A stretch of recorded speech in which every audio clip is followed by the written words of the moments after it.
모닝 인사이트 시간입니다. 요일별로 전문가들의 시각 함께 체크해보고 있는데요. 오늘 함께 해주실 분은 이베스트 투자증권의 안혜수 연구원님 모셨습니다.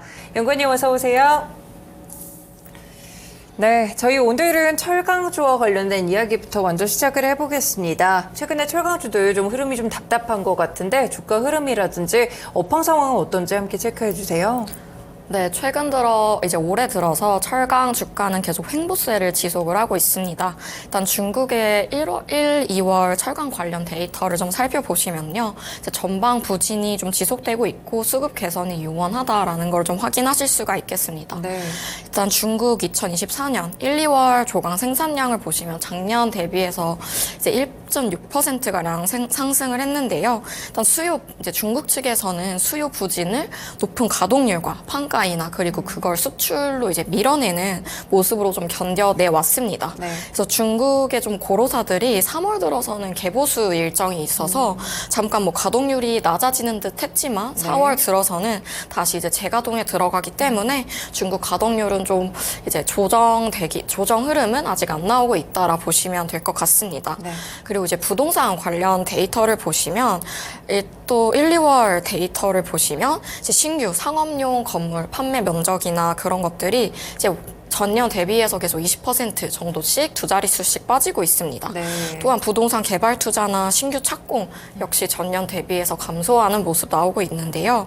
이제 그런 모습도 나오고 있고 또 이제 그렇다고 해서 수요 부분에서 심리가 살아나냐라고 했을 때는 개인 모기지 대출 역시 전년 대비해서 36%가량 감소하는 모습을 저희가 확인하실 수가 있습니다. 네. 그리고 또 저희가 중국의 건설 관련 데이터를 좀 선행하는 지표로 중국의 뭐 지방채나 특수채 이제 발행을 보실 수가 있는데요. 이제 최근 들어서 나타나는 흐름이 중국이 이제 국고채의 발행은 좀 적극적으로 임하고 있는 모습입니다. 예를 들면은 뭐 작년에도 그렇고 올해에서도 그렇고 이제 국고채를 1조 위안씩 이제 추가로 특별하게 발행을 하겠다라는 이제 소식이 들려왔는데 네. 그거에 대한 좀 반사적인 영향으로 지방채 발행은 둔화되거나 좀 밀리는 모습이 나타나고 있습니다. 네. 이제 이걸 저는 어떻게 해석하고 있냐면 이제 중국 쪽에서 지방 정부에게 좀 자율적으로 그런 건설이나 인프라 관련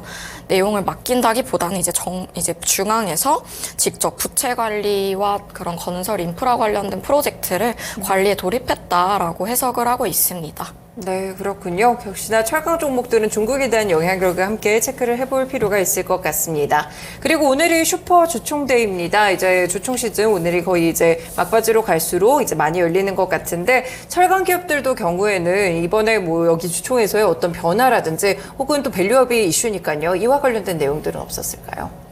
네, 이제 철강 기업들도 거의 이제 3월 달에 주주 총회를 거의 다 열었는데요. 일단 포스코홀딩스부터 좀 말씀을 드리겠습니다. 네. 포스코홀딩스 같은 경우에는 이제 최정우 회장의 임기가 끝났고요. 그리고 장인호 대표가 선임이 되었습니다. 그래서 철강과 2차 전지 두 부문 모두에서 균형적인 좀 성장을 추구하겠다라는 의지를 좀 드러낸 것으로 보입니다. 그리고 포스코홀딩스는 이제 작년부터 해서 3개년 배당 정책으로 연간 별도 잉여 현금 흐름의 50에서 60%를 이제 재원으로 해서 기본 배당 정책 10,000원 이상을 지금 채택을 하고 있고요. 그리고 이미 포스코홀딩스는 예전부터 분기 배당을 실시하고 있는 기업 중에 하나입니다. 그리고 최근 들어서 또 기대되고 있는 상황은 이제 포스코홀딩스는 또 자사주 비율이 굉장히 높은 기업 중에 하나입니다. 그리고 이제 유통 가능한 자사주 비율이 지금 6% 정도 되는데요. 네. 이제 이를 또 활용을 해서 올해는 밸류업 관련 이제 취지에도 맞게 좀 주주 환원 정책을 늘려갈 수 있지 않을까라는 기대가 됩니다. 그리고 또 동국제강도 이제 이슈가 네네. 있었는데요. 이제 동국제강은 작년에 이제 인적 분할 이후에 좀 처음으로 여는 주주청회였다라고 보시면 될 것 같습니다. 네. 그래서 동국제강이 동국홀딩스로 이제 지주사 전환을 했고 이제 그 밑에 사업해서 동국제강과 동국CM이 있는데요. 이제 거기서 이제 동국제강이 2천억 원의 자본금을 자본준비금으로 이제 새롭게 전입을 하고 이를 주주환원 재원으로 활용을 하겠다라고 밝혔습니다. 있습니다. 그래서 이를 활용해서 중간 배당이나 또 자사주 취득, 소각을 이제 검토 계획을 밝혔는데요. 네. 이게 이제 밸류화 프로그램 취지에도 맞지만 지금 동극홀딩스가 사업회사에 대한 지분이 30% 정도씩밖에 안 가지고 있기 때문에 네. 이 자사주 취득 소각을 하면은 그 사업회사의 이제 자연스러운 지배력도 올라갈 수 있는 그런 모 회사의 니즈에도 맞다라고 보실 수 있겠습니다. 네, 그렇군요. 포스코와 동국제강에 대해서 함께 개별적으로 체크를 드렸습니다. 지금 비철금속의 이쪽 섹터를 보시면은 금리 인하 계획 때문에 그런지 좀 비금속 섹터가 굉장히 가격 강세 흐름을 좀 보여주고 있거든요. 아연도 가격이 반등이 좀 나왔는데 여기에 대한 이유라든지 재련 수수료에 대한 전망도 알려주세요. 네, 일단 아연 같은 경우에 최근에 최근에 가격 반등이 조금 나타났습니다. 이것은 수요 측보다는 공급 측 차질 원인이 크다라고 보고 있는데요.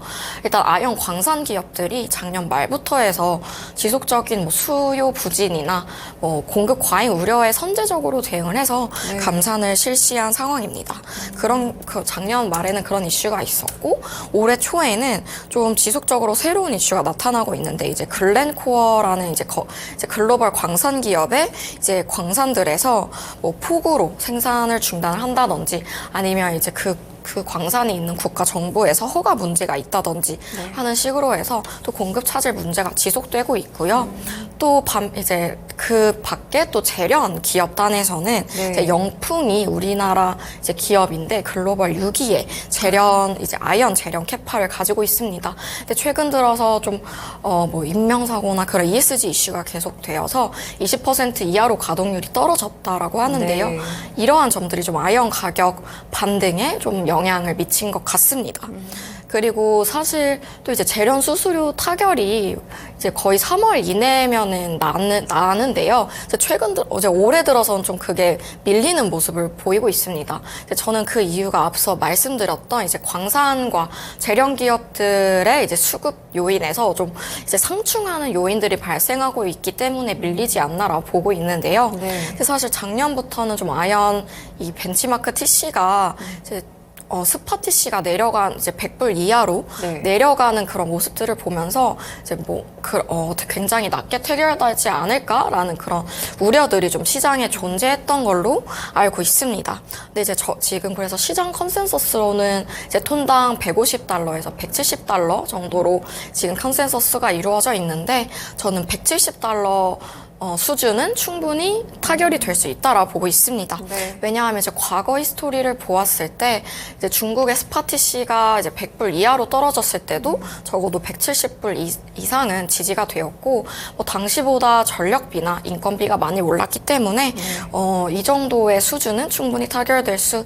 있다라고 이제 보고 있습니다. 네, 그렇군요. 저희 그러면 이제 금속 얘기에서 살짝 좀 틀어서 2차 전지 소재 쪽으로 넘어가 보겠습니다. LG에너지솔루션이 오는 8월에 4680 배터리, 건식 배터리를 양산할 계획이다라는 이야기가 나왔는데 여기서 핵심 소재인 니켈 도금 강판에 대해서 좀 알려주세요.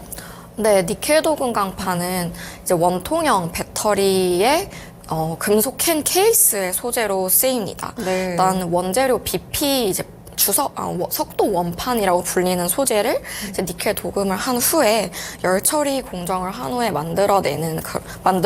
생산되는데요. 일단 이 니켈 도금 강판은 원통형 배터리, 소형 원통형 배터리 케이스에도 쓰이지만 네. 최근 들어서는 4680 배터리로 인해서 관심도가 더 커졌다라고 보시면 될 것 같습니다. 지금 일단 테슬라에서 4680 배터리 생산 중인 텍사스 공장에서의 수율이 개선이 되고 또 엔솔이나 4680 파나소닉에서 4680 배터리 양산이 시작이 되면 이에 대한 수요도 자연스럽게 급격하게 증가할 것이다라고 기대가 되는 상황입니다. 그렇군요. 그러면은 이제 니켈 도금 강판과 관련돼서 또 관련 종목들을 많이들 궁금해 하실 것 같거든요. 여기에 대한 종목들도 알려주시고 핵심적인 경쟁력은 어떻게 볼 수가 있을까요? 네, 니켈 도금 강판 관련된 이제 우리나라 종목으로는 TCC 스틸과 동국산업이 있습니다.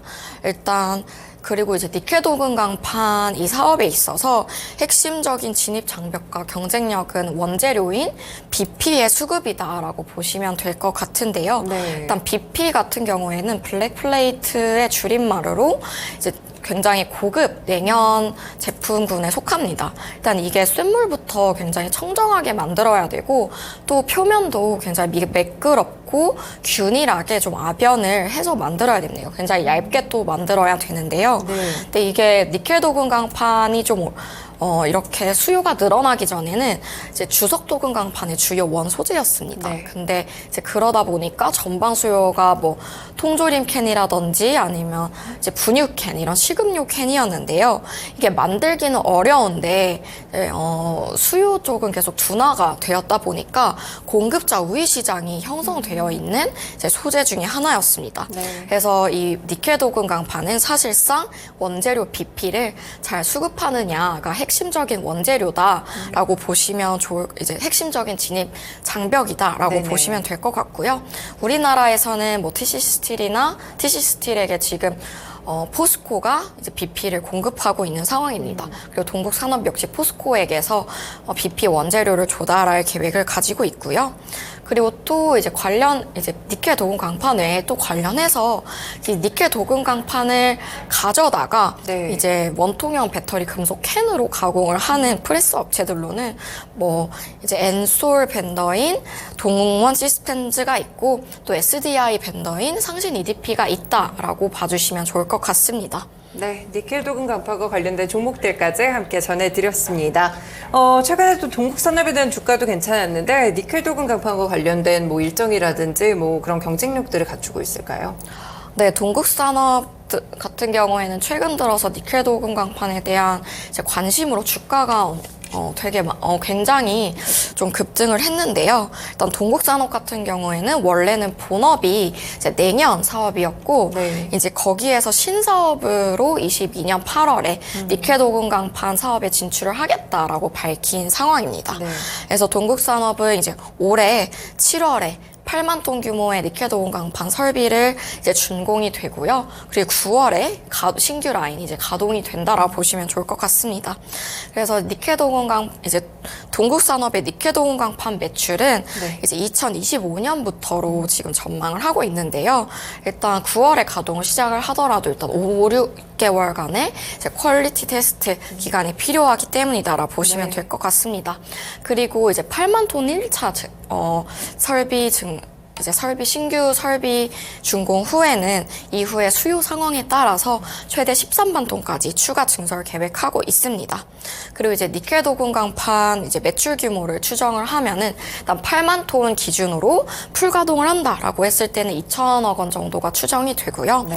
그리고 13만 톤까지 증설을 해서 풀 가동을 한다라고 하면은 약 3천억 원의 매출 규모가 추정이 됩니다. 지금 일단 무역 통계를 보면은 일단 니켈 도금 강판 수출 단가가 톤당 2,200에서 300달러 사이에서 형성이 되어 있기 때문에 이런 점들을 좀 참고하시면 좋을 것 같고요. 네. 그리고 동국산업 같은 경우에는 원소재 수급 측면에서도 또 다른 전략을 또 가지고 있는데 일단 먼저 포스코한테서 BP를 처음에는 수급을 하지만 이후에는 좀 BP 전 단계의 중간재 성격을 가지고 있는 뭐 프라드나 고청정 냉연 소재를 가져와서 본인들이 직접 추가적인 이제 가공을 해서 쓰는 이러한 전략도 좀 계획을 하고 있다라고 봐주시면 좋을 것 같습니다.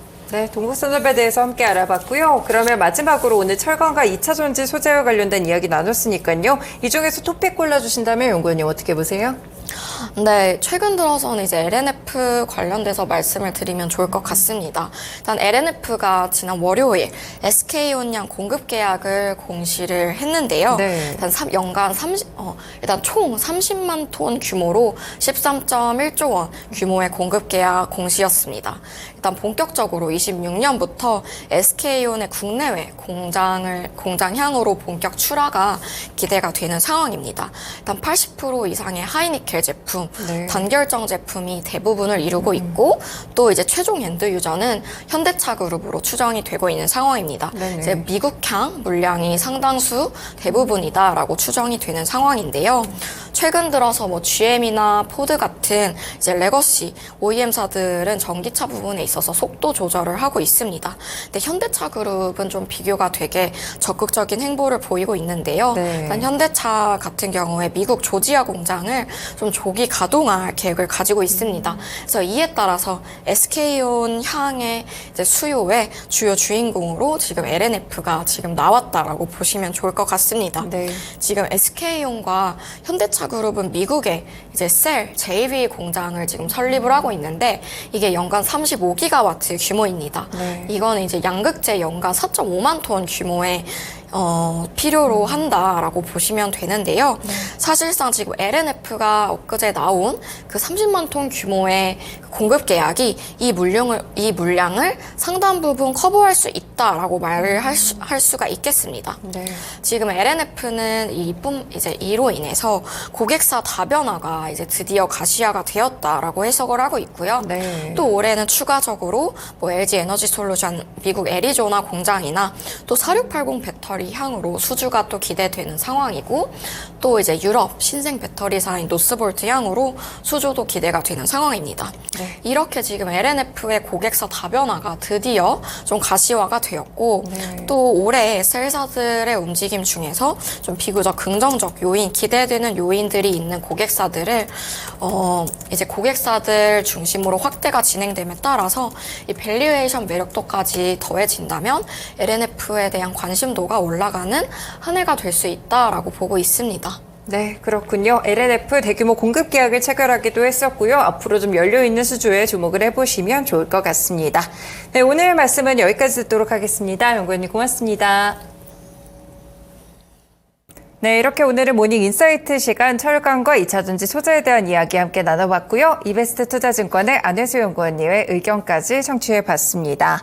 네, 뉴욕 증시가 장마감 이후에 나올 크리스토퍼 월러 연준 의사의 발언을 좀 대기를 했었는데요. 이야기가 나왔습니다. 올해 금리 인하를 서두를 필요가 없다면서 최근에 경제 지표들을 고려했을 때 올해 금리 인하 시기를 늦추거나 인하 횟수를 줄여야 된다라고 밝히기도 했었는데요.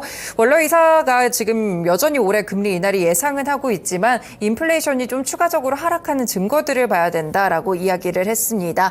그러면서 이제 서두르지 않을 것이다. No rush라는 단어를 4차례나 반복을 했다고 하는데요. 그렇기 때문에 지금 PCE 물가지수 금요일에 대기가 되고 있는 부분이 더욱더 주목을 받을 수가 있을 것 같고요. 금리 인하 카드가 테이블에서 사라진 것은 아니다라고 언급을 했지만 일단은 서두를 필요가 없다면서 속도에 대한 부분들을 한 번 더 언급을 했다는 점은 주목을 해보셔야 될 것 같습니다. 네, 지금까지 다양한 투자 판단에 도움이 되는 말씀들 함께 전해드렸고요. 특정 종목의 상승하를 보장하지는 않습니다. 모닝쇼는 여기서 마치겠습니다. 오늘 하루도 성공 투자하시길 바라겠습니다. 고맙습니다.